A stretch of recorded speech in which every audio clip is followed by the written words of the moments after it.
क्यों 14 वर्षों तक जागते रहे लक्ष्मण? आखिर क्यों राम ने लक्ष्मण को मृत्युदंड दिया?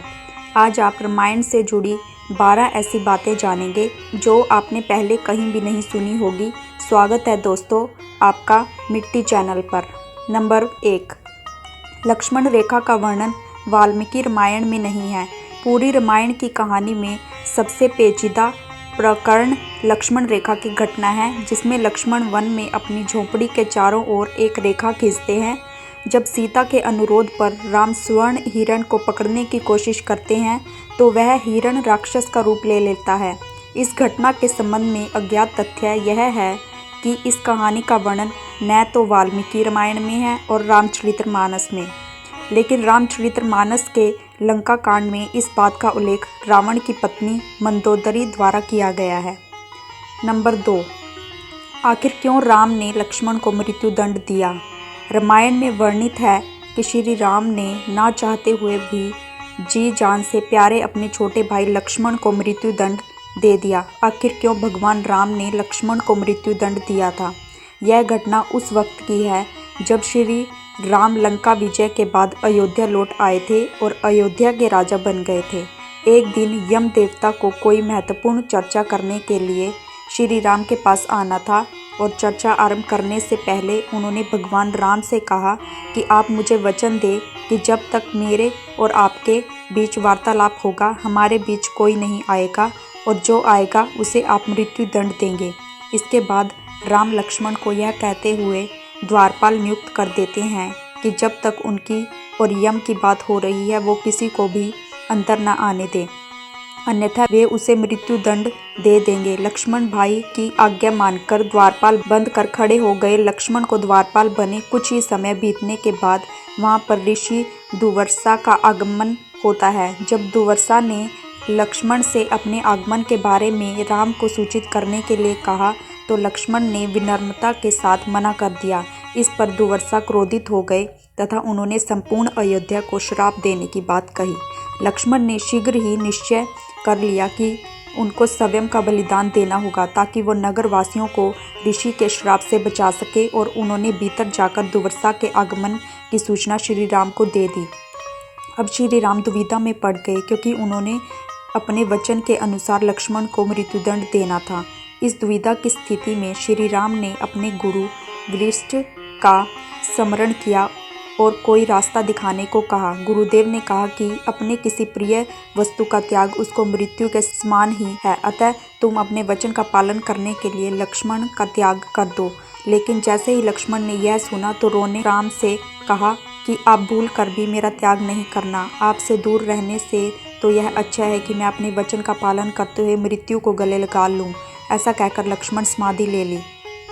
नंबर 3, राम विष्णु के अवतार हैं, लेकिन उनके अन्य भाई किसके अवतार थे? राम को भगवान विष्णु का अवतार माना जाता है, लेकिन क्या आपको पता है कि उनके अन्य भाई किसके अवतार थे?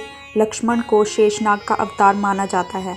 क्षीरसागर में भगवान विष्णु का आसन है, जबकि भरत और शत्रुघ्न को भगवान विष्णु द्वारा हाथों में धारण किए गए सुदर्शन चक्र और शंखसेल का अवतार माना जाता है। नंबर 4, सीता के स्वयंवर में प्रयोग हुए भगवान शिव के धनुष का नाम क्या था? हम में से अधिकांश लोगों को पता है श्री राम का सीता से विवाह एक स्वयंवर के माध्यम से हुआ था। उस स्वयंवर के लिए भगवान शिव के धनुष का इस्तेमाल किया गया था, जिस पर सभी राजकुमारों त्वचा चढ़ानी थी। लेकिन बहुत कम लोगों को पता होगा कि भगवान शिव के उस धनुष का नाम पिनाक था। नंबर 5, 14 वर्षों तक जागते रहे लक्ष्मण। ऐसा माना जाता है कि वनवास के 14 वर्षों के दौरान अपने भाई और भाभी की रक्षा करने के उद्देश्य से लक्ष्मण कभी सोते नहीं थे। इसी कारण उन्हें गुदाकेश के नाम से भी जाना जाता है। वनवास की पहली रात को जब राम और सीता सो रहे थे तो निद्रा देवी लक्ष्मण के सामने प्रकट हुई। उस समय लक्ष्मण ने निद्रा देवी से अनुरोध किया कि उन्हें ऐसा वरदान दे कि वनवास के 14 वर्षों के दौरान उन्हें नींद न आए और अपने प्रिय भाई और भाभी की रक्षा कर सके। निद्रा देवी ने कहा, अगर तुम्हारे बदले कोई 14 वर्षों तक सोए तो तुम्हें यह वरदान प्राप्त हो सकता है। इसके बाद लक्ष्मण की प्रार्थना पर निद्रा देवी लक्ष्मण की पत्नी और सीता की बहन उर्मिला के पास पहुंची। उर्मिला ने लक्ष्मण के बदले सोना स्वीकार कर लिया और पूरे 14 वर्षों तक सोती रही। नंबर 6, उस जंगल का नाम जहां राम, लक्ष्मण और सीता वनवास के दौरान रुके थे, हम में से अधिकांश लोगों को पता है। राम, लक्ष्मण और सीता ने कई साल बाद में बताए थे, लेकिन कुछ ही लोगों को समन के नाम की जानकारी होगी। उस वन का नाम दंडकारण्य था, जिसमें राम, सीता और लक्ष्मण ने अपना वनवास बिताया था। यह वन लगभग 35,600 वर्ग मील में फैला हुआ था, जिसमें वर्तमान छत्तीसगढ़, उड़ीसा, महाराष्ट्र, आंध्र प्रदेश के कुछ हिस्से शामिल थे। उस समय यह वन सबसे भयंकर राक्षसों का घर माना जाता था, इसलिए इसका नाम दंडकारण्य था। यह दंड का अर्थ सजा देना और कारण्य का अर्थ वन होता है। नंबर 7, रामायण के हर 1000 श्लोक के बाद आने वाले पहले अक्षर से गायत्री मंत्र बनता है। गायत्री मंत्र में 24 अक्षर होते हैं और वाल्मीकि रामायण में 24,000 श्लोक हैं। रामायण के हर 1000 लोगों के बाद आने वाले पहले अक्षर से गायत्री मंत्र बनता है। ये मंत्र इस पवित्र महाकाव्य का सार है। गायत्री मंत्र को सर्वप्रथम ऋग्वेद में उल्लेखित किया गया था। नंबर 8, रावण एक उत्कृष्ट वीणा वादक था। इस बात की पुख्ता जानकारी है कि रावण एक बहुत ही बड़ा विद्वान था और उसने वेदों का भी अध्ययन किया था। लेकिन क्या आपको पता है कि रावण के ध्वज में एक प्रतीक के रूप में वीणा होने का कारण क्या था? क्योंकि रावण एक उत्कृष्ट वीणा वादक था, जिसके कारण उसके ध्वज में प्रतीक के रूप में वीणा थी।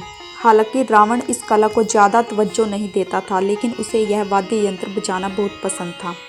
नंबर 9, आखिर कुंभकर्ण 6 महीने तक क्यों सोता था? रामायण में वर्णित है कि कुंभकर्ण लगातार 6 महीनों तक सोता था। वह सिर्फ एक दिन खाने के लिए उठता और उन्हें 6 महीनों के लिए सो जाता था।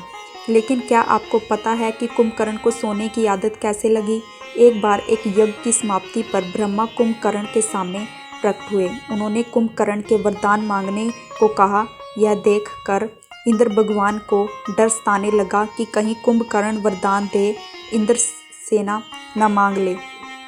इसलिए उन्होंने देवी सरस्वती से अनुरोध किया कि वह कुंभकर्ण की जीवा पर बैठ जाए, जिससे इंद्र सेना के बदले निद्रासन मांग ले। इस प्रकार इंद्र की ईर्ष्या की वजह से कुंभकर्ण को सोने का वरदान प्राप्त हुआ। नंबर 10, नासा ने स्वीकारा राम सेतु के अस्तित्व को। रामायण की कहानी के अंतिम चरण में वर्णित है कि राम और लक्ष्मण ने वानर सेना की मदद से लंका पर विजय प्राप्त करने के लिए एक पुल का निर्माण किया था। ऐसा माना जाता है कि यह कहानी लगभग 17,50,000 साल पहले की है। हाल ही में नासा ने श्रीलंका और भारत को जोड़ने वाले पुल की खोज की है और शोधकर्ताओं और पुरातत्व के अनुसार इस पुल के निर्माण की अवधि भी रामायण महाकाव्य में वर्णित पुल के निर्माण काल से मिलती है। नासा के उपग्रह द्वारा खोजे गए पुल को एडमस ब्रिज द्वारा कहा जाता है और इसकी लंबाई लगभग 30 किलोमीटर है। नंबर 11, श्री राम और उनके भाइयों की एक बहन भी थी। श्री राम के माता पिता एवं भाइयों के बारे में तो सभी जानते हैं, लेकिन बहुत कम लोगों को यह मालूम है कि राम की एक बहन भी थी जिनका नाम शांता था। वो चारों भाइयों से काफ़ी बड़ी थी। उनकी माँ कौशल्या थी। ऐसी मान्यता है कि एक बार अंग देश के राजा रोमपद और उनकी रानी वर्षणी अयोध्या आए थे। उनको कोई संतान नहीं थी। बातचीत के दौरान राजा दशरथ को जब यह बात मालूम हुई तो उन्होंने कहा, मैं अपनी बेटी शांता उनको संतान के रूप में दूंगा। यह सुनकर रोमपद व वर्षणी बहुत खुश हुए। उन्होंने बहुत ही लाड प्यार से शांता का पालन पोषण किया और माता पिता के सभी कर्तव्य निभाए। नंबर 12, क्या आपको पता है दोस्तों, एक महिला ने अपना पूरा जीवन राम के इंतज़ार में व्यतीत कर दिया। वह रोज़ सुबह राम के इंतज़ार में अपने मार्ग को साफ करती और रोज़ राम के लिए बेर लाती थी। उसे यकीन था कि एक दिन श्री राम उसकी झोंपड़ी में जरूर आएंगे और उसे मुक्ति प्रदान होगी। और अंत में दोस्तों, राम उसके झोंपड़िया में आए और उस महिला को बहुत खुशी हुई। वह श्री राम लक्ष्मण के लिए बेर लाई, परंतु उसे डर था कि कहीं राम लक्ष्मण को खट्टे बेर न मिल जाएं, इसलिए पहले खुद बेर खाने लगी। इस प्रकार श्री राम ने उस महिला के झूठे बेर खाए। क्या आप बता सकते हैं दोस्तों उस महिला का नाम क्या था? यदि आपने रामायण पढ़ी है तो आपको पता होगा उस महिला का नाम क्या था। हमें कमेंट बॉक्स में ज़रूर बताएं। वीडियो अच्छा लगे तो लाइक, शेयर और चैनल को सब्सक्राइब ज़रूर करें। धन्यवाद।